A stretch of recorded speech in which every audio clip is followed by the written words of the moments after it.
Hi everyone, this is Joe. I am the digital astronomer. I want to thank you for tuning in to my channel today. Today I want to show you a project that I'm working on. This is really a work in progress. I'm doing a 6-panel mosaic of the Veil Nebula. And so what I want to do is I'm about 5/6 the way done. I've got 5 out of 6 panels imaged and stacked together and ready to go. I've still got to get another clear night and try to get a couple hours of imaging to get that 6th panel done. And I'll show you what I mean. What I do want to do today, though, is show you how to set up a mosaic in Nina.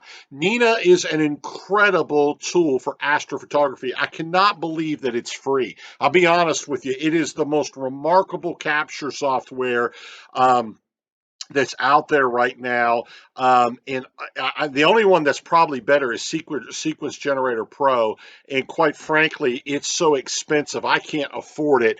But I'll tell you, everything that Sequence Generator Pro does, I think personally, that Nina does just as good of a job, if not better, just simply because it's free. And so I want to show you how to set up a mosaic, and then I'm going to show you how I stacked the individual panels that I've collected so far in AstroPixel Processor and give you kind of just a brief look at the unfinished project. And then I'm going to do a second part of this video here in a couple of weeks where I've got the whole finished project, and hopefully it will come out really, really good. So stick around. I'm going to show you how to do a mosaic in Nina and AstroPixel Processor.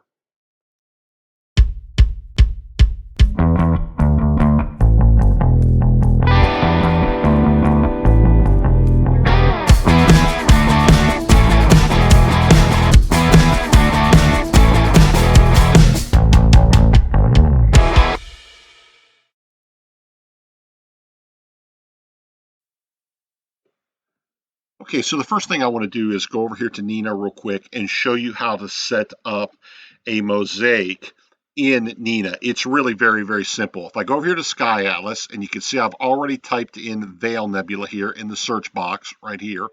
And then if I go over here and I click on Set for Framing Assistant, you'll notice that this brings up a picture. I've got this set, by the way, in image source to the HIPS 2 Fits Sky survey. And you can see here, this blue box represents my camera and imaging setup. Now I'm using the Orion ED80T with the 0.80 focal reducer, along with the ZWO-183 MC Pro camera. And so you can see right away here what the problem is. This whole area here, which we call the Veil Nebula, is actually sometimes referred to as the Cygnus Loop. And this is a giant supernova remnant. What happened was a star that was about 20 times more massive than our sun, somewhere along the line, somewhere between 10 and 20,000 years ago, exploded.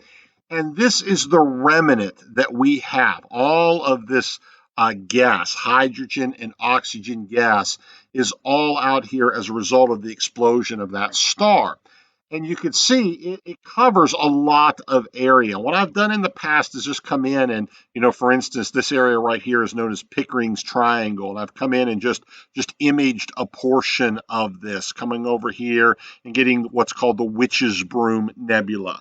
What I wanted to do was set up to shoot this entire area and capture the bulk of this particular supernova remnant. So if you'll notice down here, what I can do in my under image source here and on this side of the framing panel, I can go down here and I can click on 2 horizontal panels and 3 vertical panels. And if I move that over, just drag it over with my cursor, I can align this up. And you'll notice what this does is each one of these boxes here represents my field of view. The grayed area here where it overlaps is the overlap between those. Now I've set that for 20%. most of the time when you read on mosaics, they'll tell you to go between 10 and 20%. And that way, when you go to stack all of these different panels together, the software will be able to register the star positions and correctly align all of these panels together. And so what I did was I went ahead and laid this out and then simply clicked on replace this sequence target. And that will take this over. If I click on that, you'll see here, then I go to my sequence. It will set up each one of these panels for me. Okay, 6 different panels.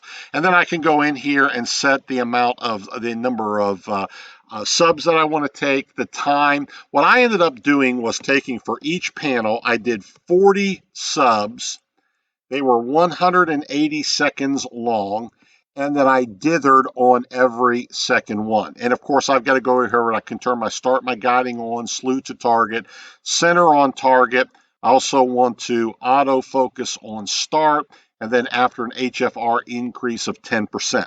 Okay, so then I can save. I got to do that for each one of these panels. Then I save it, and then when I'm ready to shoot, all I've got to do, of course, is go over to imaging, click on start, and that will slew, center things up, and it will take the 40 images on each 180-second images on subframes on each one of those panels. I hope that made sense. It's going to automatically slew, center up the panel, then it's going to go ahead and image 40 different subs at 180 seconds apiece and get me my stack. Okay, so once I've got all my data collected, now what I've done so far is collected 5 of these panels, and I want to show them to you very quickly. This is panel number 1. All I've done here is stack this in AstroPixel Processor. And just to kind of give you an idea on my integration over here, when I went to integrate, all I did was I selected first degree LNC, 3 iterations. I stacked all of the frames, and then I enabled MBB by 10%. Okay, so these are the 40 frames for panel 1 stacked. And you can see here, they actually came out pretty nice. These were beautiful nights to image, these nights that I got out, at least portions of them. This is night number 2. This is the second panel. I shot this on the same night as the previous one. And you can see here, this is a little bit of another portion of the Veil Nebula. This is panel number 3. And you can see what I've done. I've individually stacked each one of these panels. This is panel number 3. Here's panel number 4.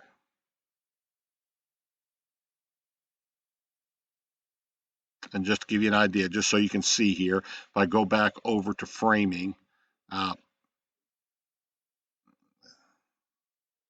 me do this again.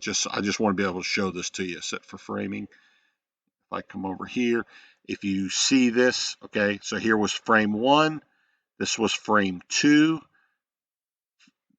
frame 3, frame 4. So we're on frame 4, and you can see it right here. Frame 4, okay, and then frame 5. Once I got all of these done, now I haven't shot, obviously, I still have to shoot frame number 3. I've got 1, 2, 4, 5, and 6 done. I've got to go back and shoot for panel number 3. Once I get that done, the whole mosaic will be finished. But let me show you the integration of what I've gotten so far. Okay, now to stack this as a mosaic, by the way, all I did was load in all 5 of these panels.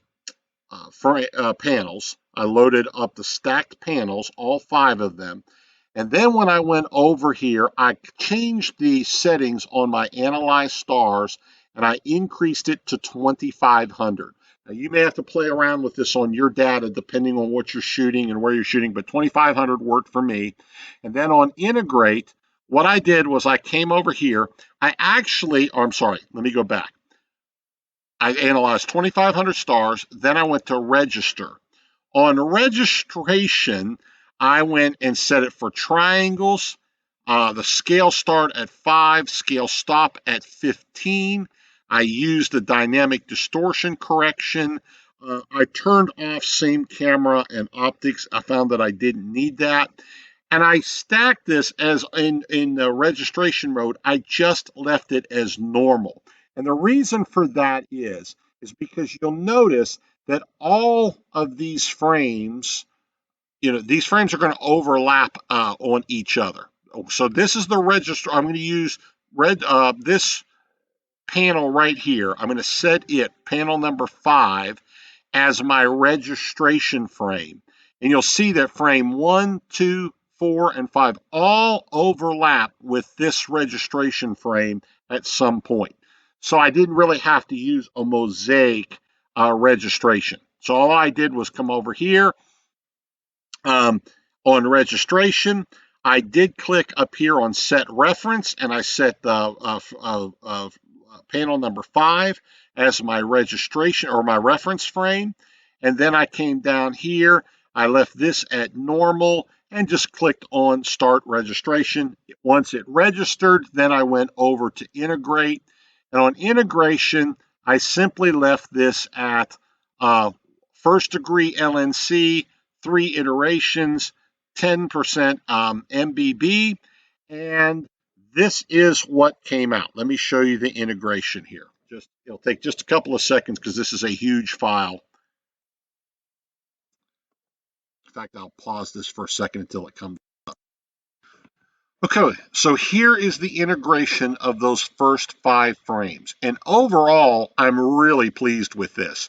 You can see here, this is this is panel 1, panel 2, panel 4, panel 5, and panel 6. Now I've still got one more panel that I've got to shoot, and then the mosaic will be done. Just for fun, I did go over here, and I just went ahead and did a quick crop of this image. Just give me a second, I'll load it up. And okay, so here it is. I went ahead and just cropped this.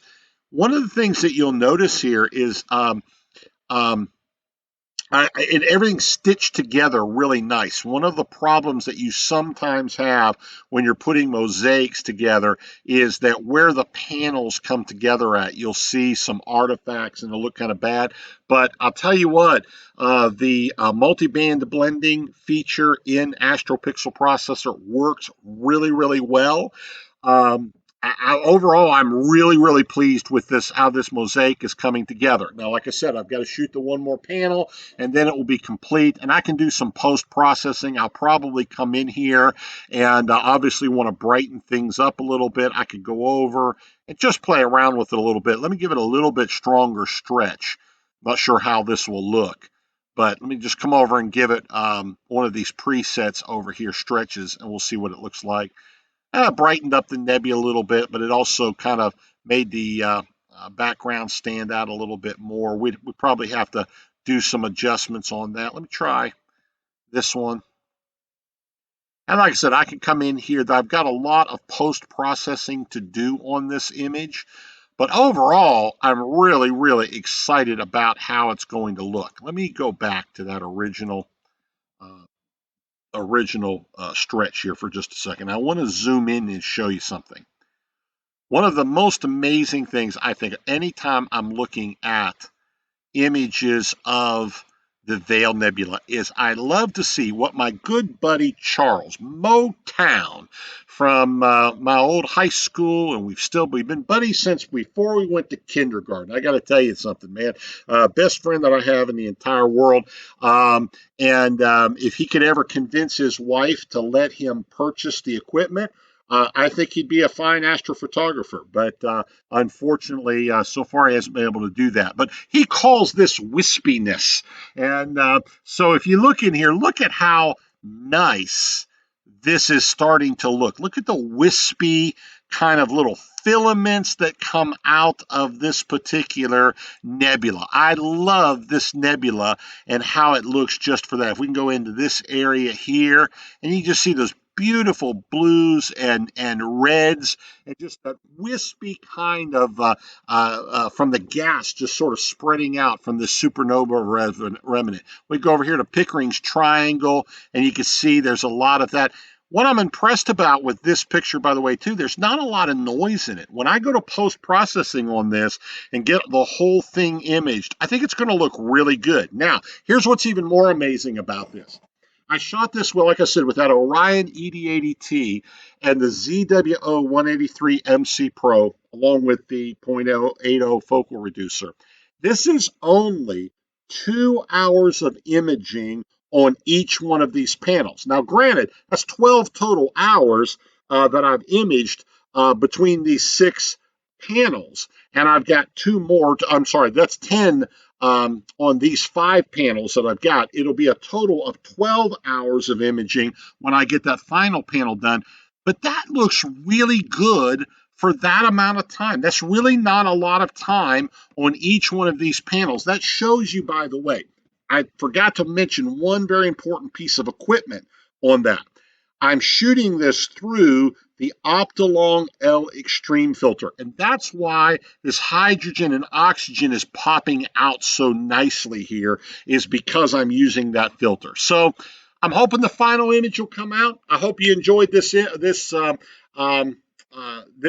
video, and I hope it gave you a little taste of something to come and taught you a little bit about how to do a mosaic so you can do these wider field areas with your telescope. So I hope you stick around. I hope that you'll come back next week or the week after when I get this final picture done, and we'll see how it looks. So stay tuned for the Veil Nebula Part 2.